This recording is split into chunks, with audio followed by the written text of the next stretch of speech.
We have lived at the lodge for 2.5 years, and when we moved in it was quite a project. We've done all of the big ticket items, so all of those expensive jobs have been done, which is good for a potential buyer. So all that's left to do in the lodge is the enjoyable renovations that aren't too disruptive. It must be the most photographed house in this part of the world because people are always stopping. It's like a picture postcard.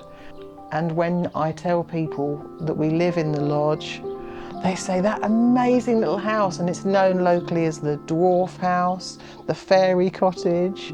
It has lots of lovely pet names from people who live locally. It's a sanctuary.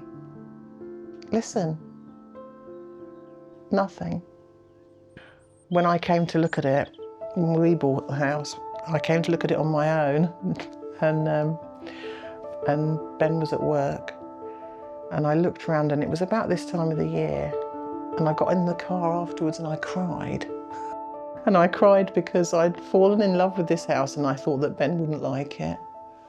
And luckily he came and he could see what I meant. It is old, but it's one of a kind. It's quite rare, isn't it? That you would get this peace and quiet so near to a civilization. The lodge has 3 good-sized double bedrooms upstairs. Downstairs there are 4 reception rooms. There's a small study area as well, along with a kitchen and a gardener's toilet, which is actually really useful if you've been outside in the garden all day and you don't want to come in the house all muddy. So this front bedroom is really special because it has an oriel window, and it would have been used for coaches coming down the road that were going to the castle and make sure that they paid a little toll. If we'd stayed, we would knock this wall down and have a much bigger kitchen. That's why we haven't replaced the kitchen. Much bigger sort of kitchen, family room. You just need building regs. So that's quite an easy job to do if that's what somebody wanted to do.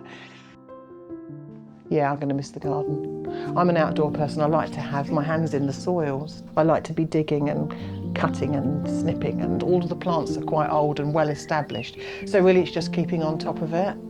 And because most of the roses are really old, they smell amazing. If you buy a new rose now in a garden soon, it doesn't smell. We decided that we would keep it as a cottage garden and try not to modernise it in any way. So hollyhocks and roses are very cottage garden. They're in keeping with the house. So if you just leave the house within 50 yards, there's walks in a nature reserve. You can walk in there for 2 or 3 hours and not see a soul. Very safe, very peaceful, lovely for children. Nice neighbours, very quiet neighbours. The lodge is accessible by train. The nearest railway station is 2 miles away. We're probably a couple of miles from the A19. It will take you 15-20 minutes to get into Durham, where all of the main shops are.